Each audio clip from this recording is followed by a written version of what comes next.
आज हम करेंगे NCERT क्लास 10 ज्योग्राफी के चैप्टर एग्रीकल्चर का 4th मॉड्यूल। इस मॉड्यूल में हम डिस्कस करेंगे एक और टाइप ऑफ फार्मिंग जिसका नाम है कमर्शियल फार्मिंग। यहाँ पर हमें याद रखना होगा कि इंडिया में 3 टाइप्स ऑफ फार्मिंग होती है। तो बताओ वो 3 टाइप्स कौन सी फार्मिंग है? सोचो। हाँ, ये तो हमने पिछले मॉड्यूल्स में कराई है। तो 3 टाइप की जो फार्मिंग है वो है primitive subsistence farming, intensive subsistence farming और कमर्शियल फार्मिंग। पिछले मॉड्यूल में हमने पढ़ा था इंटेंसिव सबसिस्टेंस फार्मिंग। आज एक न्यू टाइप ऑफ फार्मिंग के बारे में पढ़ते हैं। तो चलते हैं और पढ़ते हैं कमर्शियल फार्मिंग। जैसा कि नाम से ही पता चल रहा है कि ये जो फार्मिंग टाइप है ये प्रैक्टिस होती है या is practised for commercial purposes. ये फार्मिंग सबसिस्टेंस नहीं होती, मतलब फार्मर इसे अपने गुजारे के लिए नहीं करता, मतलब it is not done to fulfil ones need. Commercial है तो ऑब्वियसली मोटिव क्या होगा? ऑफ कोर्स प्रॉफिट कमाना। और वो कैसे मिलेगा? सोचो, अगर हमें प्रॉफिट कमाना है, इसको कमर्शियल करना है, तो कैसे होगा?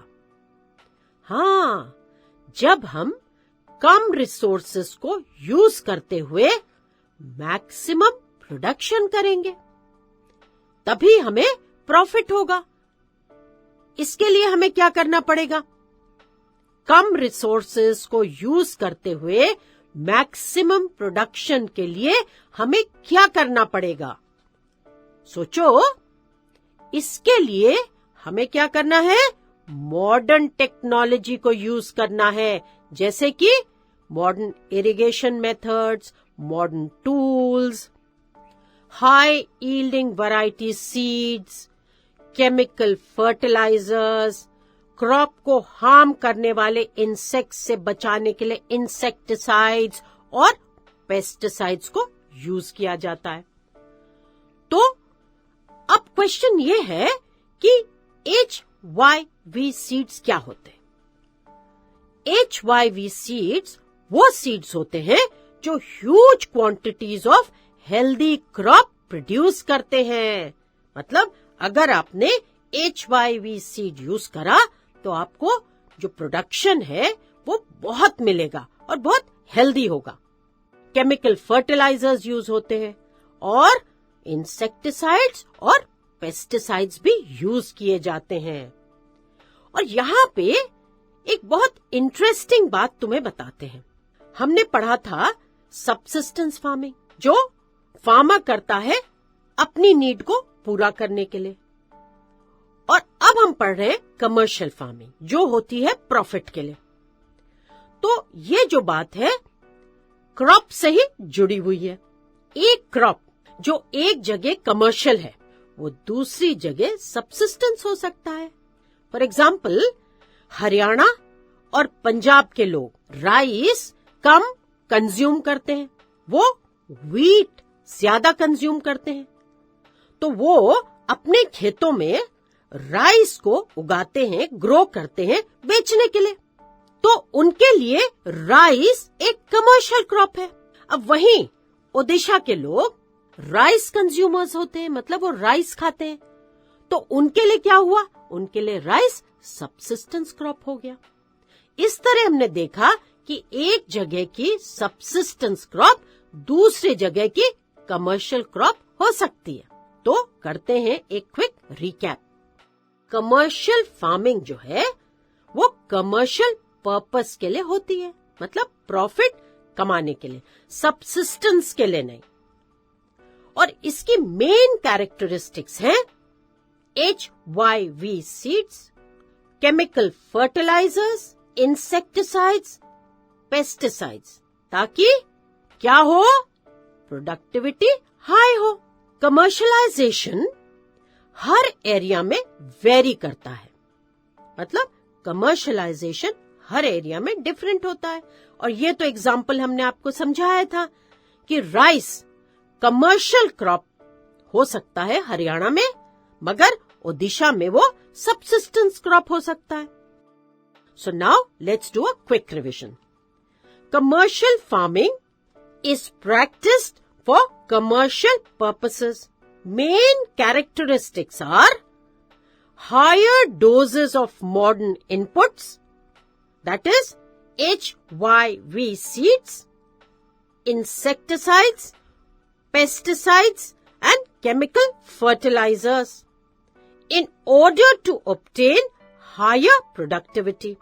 The degree of commercialization of agriculture varies from region to region, and an example is rice is a commercial crop in Haryana but a subsistence crop in Odisha. अब थोड़ा आगे बढ़ते हैं और समझते हैं कि प्लांटेशन क्या है। तो प्लांटेशन भी एक टाइप की कमर्शियल फार्मिंग है। इस टाइप की फार्मिंग में एक सिंगल क्रॉप होता है पूरे ईयर में, और यह जो क्रॉप है वो बहुत लार्ज एरिया में ग्रो करा जाता है।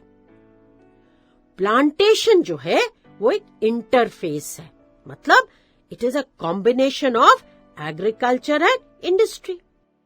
जो प्लांटेशंस हैं वो large tracts of land cover करते हैं, और इनमें जो इनपुट होता है वह कैपिटल इंटेंसिव होता है, मतलब इसमें लार्ज सम ऑफ मनी लगाया जाता है, बहुत सारे पैसे लगाए जाते हैं, इसीलिए इसे कैपिटल इंटेंसिव कहते हैं। कैपिटल मतलब मनी, तो इसीलिए इसे कैपिटल इंटेंसिव कहते हैं। इसे मतलब प्लांटेशंस में माइग्रेंट लेबरर्स, मतलब दूसरे स्टेट से आए लोगों की हेल्प से यहाँ पे काम होता है, मतलब यहाँ पे बहुत सारे लेबरर्स चाहिए होते हैं, और ये होते हैं माइग्रेंट लेबरर्स जो दूसरे स्टेट से आए होते हैं। इसके प्रोड्यूस को यूज किया जाता है as raw material for industries. India में tea, coffee, rubber, sugar cane, banana, ये सब इंपॉर्टेंट प्लांटेशन क्रॉप्स है। Tea is grown in Assam and north Bengal and coffee is grown in Karnataka. क्योंकि प्लांटेशन के प्रोड्यूस को मेनली मार्केट्स के लिए यूज किया जाता है, इसीलिए प्रोड्यूस को ट्रांसपोर्ट करने के लिए N efficient network of transport and communication required होता है। एक ऐसा नेटवर्क जो कनेक्ट करे plantation areas, processing industries and markets को। तो ये तो बहुत ही इंपॉर्टेंट है डेवलपमेंट ऑफ प्लांटेशंस के लिए। अब प्रोसेसिंग इंडस्ट्रीज क्या होती हैं? प्रोसेसिंग इंडस्ट्रीज वो होती हैं जो रॉ मटेरियल को प्रोसेस करके फिनिश्ड प्रोडक्ट्स बनाती हैं। तो अभी तक हमने क्या पढ़ा, इसको जल्दी से रिवाइज कर लेते हैं। तो प्लांटेशन जो है वो किस टाइप का एग्रीकल्चर है? सोचो बताओ। हाँ, वो है कमर्शियल एग्रीकल्चर। और प्लांटेशन एक इंटरफेस है। किसका? सोचो, प्लांटेशन एक इंटरफेस है ऑफ एग्रीकल्चर एंड इंडस्ट्री। और जो प्लांटेशंस हैं वो कहाँ पे उगाए जाते हैं? स्मॉल प्लॉट्स ऑफ लैंड या लार्ज ट्रैक्ट्स ऑफ लैंड? बताओ, ये तो हमने मॉड्यूल में बहुत अच्छे से डिस्कस करा है। हाँ, प्लांटेशंस जो हैं वो लार्ज ट्रैक्ट्स ऑफ लैंड पर फैले होते हैं, और इनको जो है किस तरह का इनपुट चाहिए होता है, ये सोच के बताओ। किस तरह का इनपुट? Capital intensive inputs. ये बहुत इंपॉर्टेंट है प्लांटेशंस के लिए। इनके जो प्रोड्यूस हैं वो यूज होते हैं as raw material for industries. और इंडिया में tea, coffee, rubber, sugar cane ये सब इंपॉर्टेंट प्लांटेशन क्रॉप्स है। अब प्लांटेशंस के डेवलपमेंट के लिए हमें क्या चाहिए होता है? हमें चाहिए होता है a very well developed network of transport and communication. ऐसा क्यों?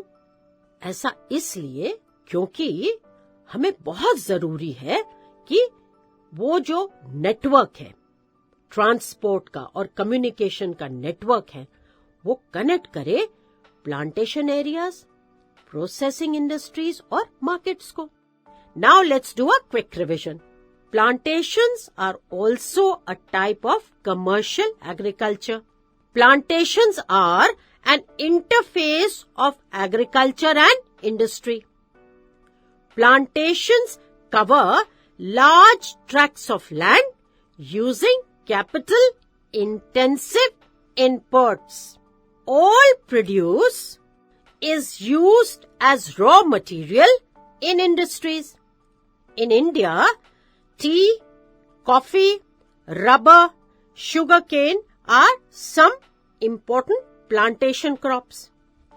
A well-developed network of transport and communication connecting the plantation areas to processing industries and then to markets plays an important role in the development of plantations. तो यहाँ पे हमारा module खत्म होता है और हमने इस मॉड्यूल पर बेस्ड सारे इंपॉर्टेंट पॉइंट्स बहुत अच्छे से समझे हैं और उनको रिवाइज भी कराए। तो अब इस मॉड्यूल पर बेस्ड कोई भी क्वेश्चन आप बहुत आसानी से आंसर कर सकते हैं। तो चलते हैं क्वेश्चंस की ओर।